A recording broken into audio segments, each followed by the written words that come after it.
Welcome back to the Commercial Real Estate Show. I'm Michael Bull. We have some great shows coming up for you, including a show on LinkedIn, a show on lease versus purchase analysis, and some other great shows, including a show on the office market. Be sure to catch shows of special interest to you. Sign up for a once-a-week email announcing the show topic at creshow.com.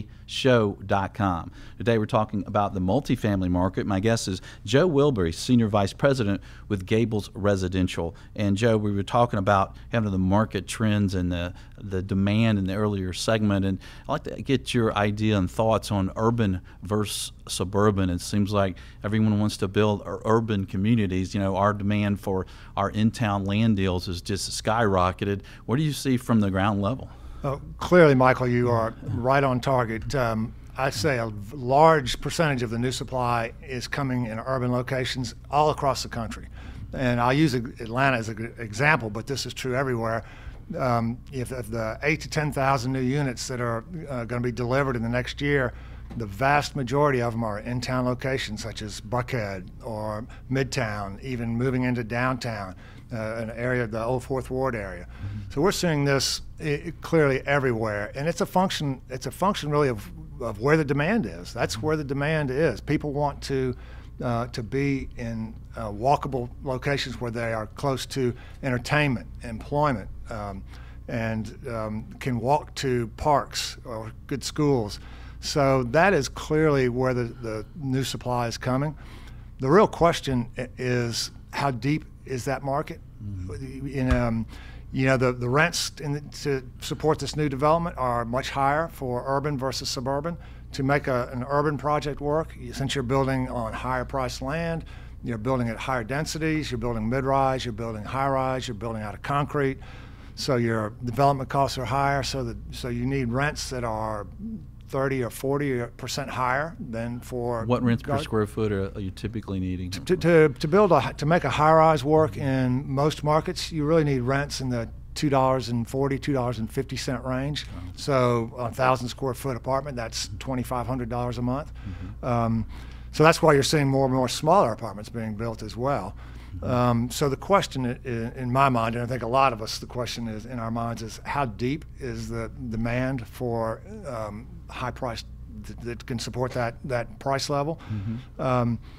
In terms of the volume of new apartments coming online, I don't think anybody, as Stephanie said earlier, you know, we're at sort of norms. You know, deliveries are at norms. The difference is, it used to be they were spread out over the entire metropolitan areas.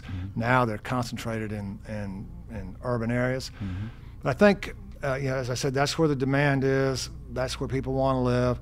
So that's sort of driving the trend for us, at least, of trying to build some smaller apartments, so that somebody that wants to live in an in-town urban location but can't afford $2,500 a month in rent, can rent we're experimenting with some micro units that are as small as 450 square feet, to see, you know, you can get in that apartment for $1,200 a month.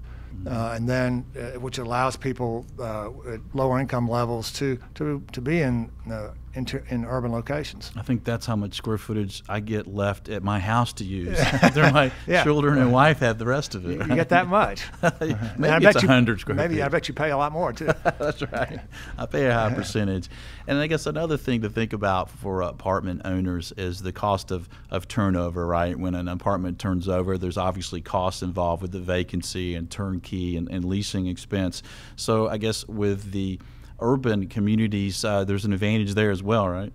Well, that is yet to be proven out, but I think the answer is going to be yes. I think people will stay longer in the urban locations.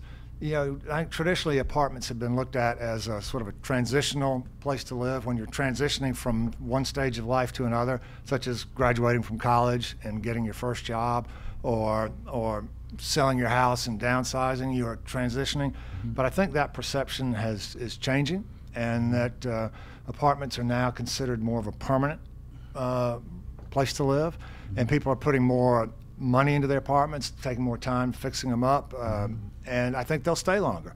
And also, there's, if you're living in an urban location, you can't just find a single-family home in that same location at an affordable price. Single-family homes in these desirable urban locations are very expensive. So I think that there will be less turnover, that people will stay longer for those reasons.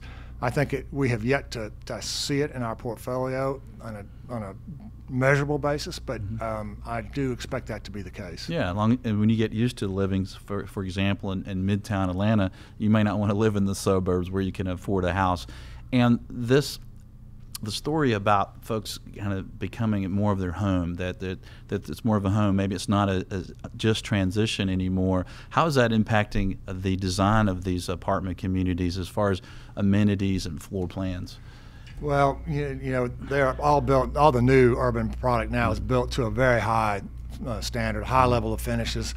It's expected to have, a club quality fitness center, club rooms, business offices, media rooms, concierge service, valet in many cases, trash pickup. So that is expected now.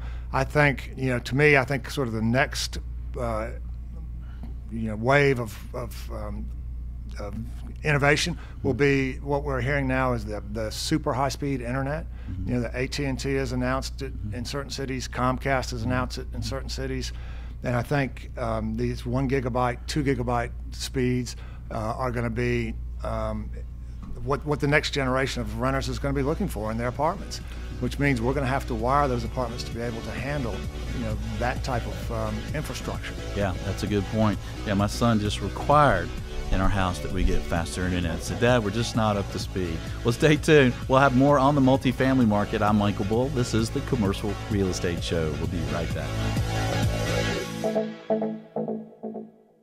The Commercial Real Estate Show is brought to you by Bull Realty Commercial Advisors, a great place to do business. Visit bullrealty.com. RealNex, a comprehensive and powerful suite of commercial real estate tools at an incredibly low price. Visit realnex.com. That's REALNEX. Xceligent, the resource professionals use for commercial real estate information. Visit xceligent.com. That's XCELIGENT. Commercial Search, the source to market and source available properties for sale or lease. Visit commercialsearch.com. For more information on these great companies or for additional videos, podcasts, or articles, visit CREshow.com.